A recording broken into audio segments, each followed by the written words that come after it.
to get started here, just to jump right into some of why we created the extensibility model, we had a lot of our customers report that they were really dependent on integrations to third-party applications for their workflows within Office, whether that's launching into a document management solution or into an extension of their asset management within Respond.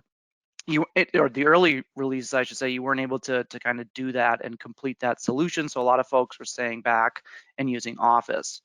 And so the challenge and opportunity here was to create a similar customization option for our HTML5 apps that does everything that the JavaScript injection and XML customizations could do within Office, but also extend that to be able to do more stuff, and really importantly, close up some security problems that exist when using JavaScript injection and some of those other customization options for Office. And so really the solution, which we're going to jump in here and take a look at a demo, is our extensibility model. And the demo is going to kind of walk through how you access the extensibility model. It's accessed through style, and you have a widget configuration screen that we'll take a look at. And then we're going to take a look at two different examples of things you can do within the extensibility model to really kind of solve that problem of extensibility. So here's a video here. I'm going to go ahead and play this while I talk to it. And so this was done by one of our programmers, Zach, who did a really tremendous job. And I kind of cut this up a little bit to fit in within the time constraints, but the full video and some documentation is available on mycityworks.com. So here we're starting in Cityworks style. We have our plugin selected of Respond, and when we go ahead and add a widget, you'll see that the link widget button shows up there within our controls. Now, this gives us a lot of flexibility to drag and drop this widget, whether that be a button, a link, whatever we end up coding, within wherever on that panel that we want it to display within the application. So Zach went in, and you can either click the configuration or the configure widget button there at the bottom of the page, or you can double click on the widget within the controls section to open up that widget configuration page. Now, Zach here is kind of explaining that the extensibility model is specific to each plugin. And right now this is available in Respond, but we're hoping to add this to all of our HTML5 apps, kind of in an MVP2 approach. There are a couple things here as we familiarize ourselves with the widget configuration screen. First of all, Zach picked a link widget type, allowing you to link to another third-party solution or whatever you need to link to. There's also an HTML option. And then here on the TypeScript, this is where the TypeScript tab, this is where you'll actually go ahead and code your button, your widget. And there's a lot of great features built in to kind of help with that process. And similarly, in terms of the format that you use, you can go ahead on our CSS tab here and determine how this widget looks, right? What color is it going to be, like Zach's selecting here, indicating that it'll be red, font size, that sort of thing there on the CSS tab. Then here on kind of the help tab, we have an example for each of our widget types. So here is a built-in example for our link widget. If you selected HTML, you would have a help guide for that particular widget type, just kind of giving you a formatting sense and letting you know some of the options that you have available. And then finally, within the configuration window, we have a theme, right? So if you prefer working in light mode, shout out Carl, or if you prefer working in dark mode, you can switch back and forth between them here. So kind of familiarizing ourselves with the page where you actually go to configure widgets, that's what we're going to be looking at here. And over the next few minutes, Zach is going to go ahead and first of all show us some tips, right? So we can see some definition options here as we go in.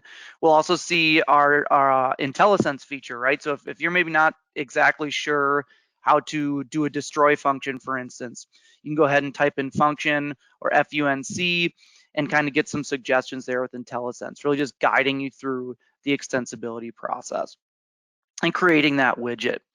And so with that kind of familiarity under our belt, I'm going to kind of speak to a few things here while Zach does a couple other items kind of setting up this widget.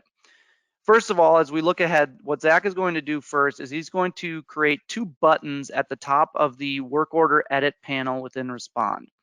Now these buttons are going to accomplish a number of things. First of all, they're going to pull some asset information from the asset tab so that they can be displayed in a more prominent location along with a gray background, some red text, and some hover mechanics that really, really look nice. Second, Zach is going to scrape the asset ID value and insert in this example, it's a dummy URL, but could be some other third-party solution that extends the Cityworks options, right? So Zach will just put in, I think it's just like a test URL, and when he hovers over the button, when we jump back into respond, you'll see that the link would guide you to this third-party application. So we can scrape the asset ID, which is critical to pass that to a third-party solution. We can determine what the button looks like. We can also determine where it displays within the HTML5 application. So this is a little bit over my head what Zach is doing here, right? But that's the beauty of this demo, which you can, again, access on my Cityworks, and also the documentation that we're putting together and the IntelliSense. The idea is if you're familiar at all with coding, you can jump right in and kind of create these buttons in a really easy to use format. So Zach's going to set up those buttons at the top of a work order edit panel.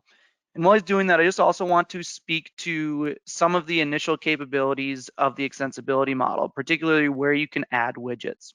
You can add widgets to the edit page of all our AMS activities, so our service requests, our work orders, and our inspections. And you can also add widgets to the attachments panel on a PLL case. And that'll be Zach's second example, kind of showing how you could potentially integrate with a third-party document management system. Now, that's not to say those are the only pages that will ever be available with extensibility. Those are the first pages that it's available within. And we want that to apply to all our layouts throughout Respond and also all of our layouts throughout our HTML5 applications. But to get started, that's what we have available here. And so Zach is just continuing coding here, right? You can see that he's grabbing the entities within kind of the brackets there, right? So he's going to display the entity type, and he's going to put that in the top of this button.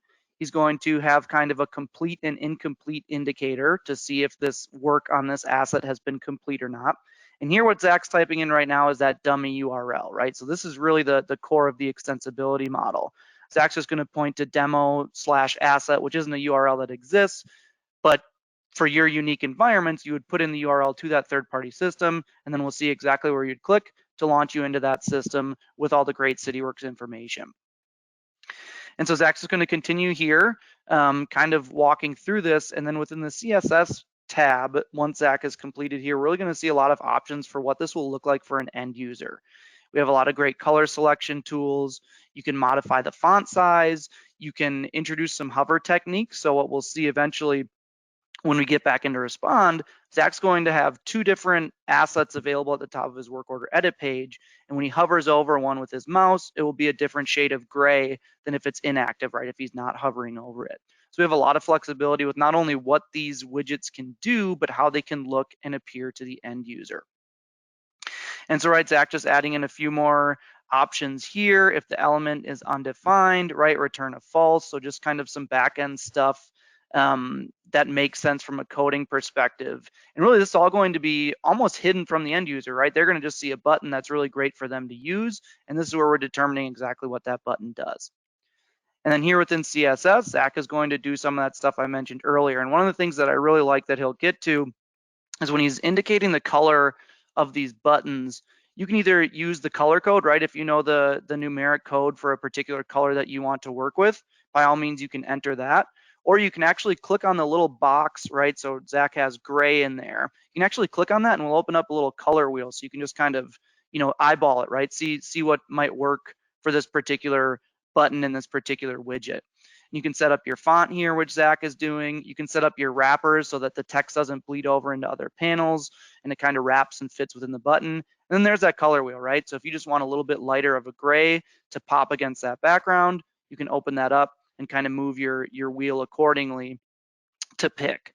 And also, as we see to the right for the RGB code, you could enter all those numeric values if you knew the exact color that you wanted to work with. And if we think about this from an end user perspective, right, this is just one of many examples that are possible with the extensibility model. Not only will this link you to a third-party solution and really kind of extend the Cityworks solution, but it will also really make things easier for the end user. They don't need to scroll to the assets panel anymore, right? Here, Zach jumps into his work order, and those two gray lines at the top, that's exactly what Zach just wrote. And so we can see his hover technique there as the gray tone changes.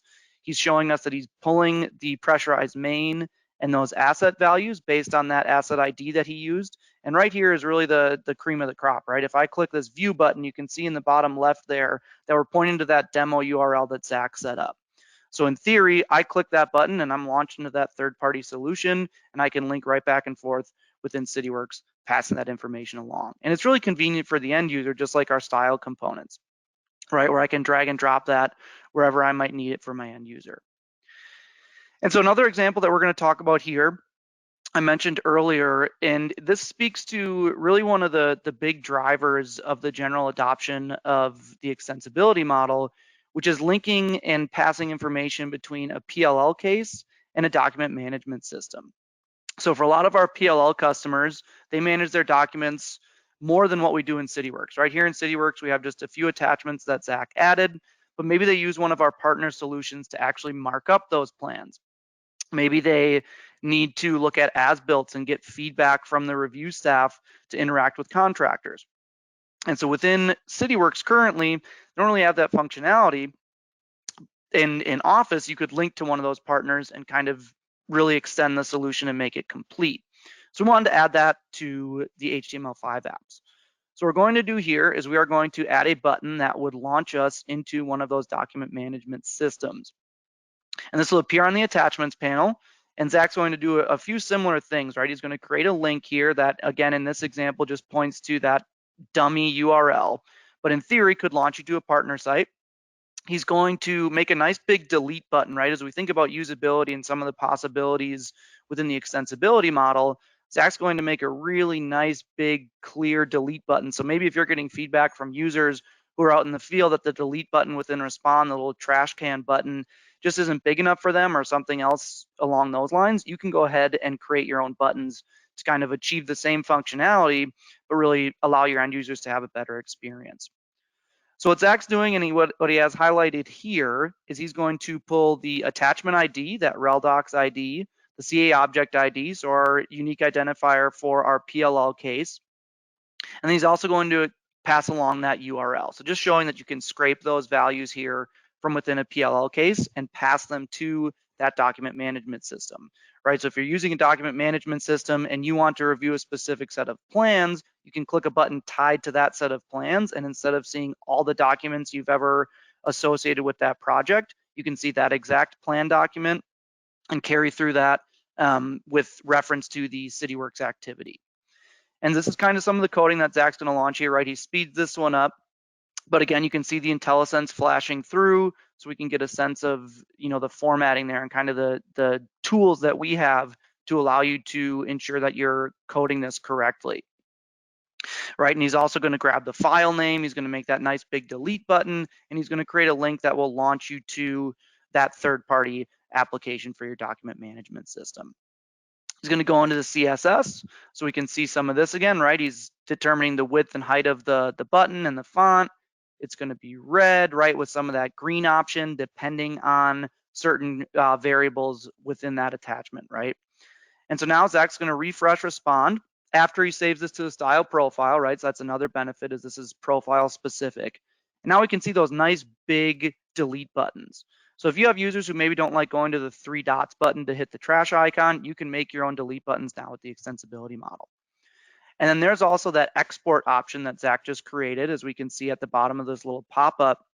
And when you would select that export button, you would pass along this information to the document management system, and you'd be able to interact with that and extend the Cityworks solution to really cover all your permitting needs.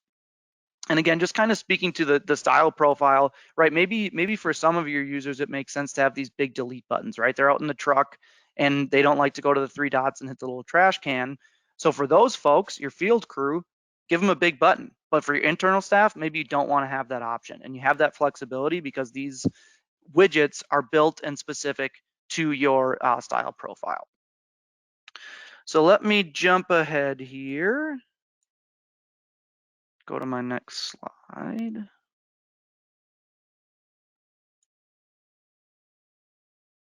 Maybe. There we go. So some of the benefits within this initial iteration of the extensibility model, right? For our asset example, we have less clicks, less scrolling if you want to place those buttons in a more prominent location for your user. We can tie in with those third-party solutions, and we also have that increased flexibility. And kind of what's next, right? As we think about further iterations, we want to increase the available layouts for this model. Right now, we're tied to those edit pages on our 3 AMS activities and the attachments panel on a PLL case. The goal is to have this available throughout our entire suite at some point, right? And that's going to be coming in the future. And then also, I spoke to the ability to pass along the work order ID, or I should say the work activity ID, whether that's your inspection, service request, work order, or PLL case, and also being able to scrape the asset information. We want to be able to extend that so you can pass along really almost anything that you'd need to pass along for those third-party solutions. And so we're actively working on this, but we think this lays a great foundation and is going to be a really, really useful and beneficial piece of functionality for everybody right now. It's available within 15.8 and Respond 4.0, and we're really excited about it.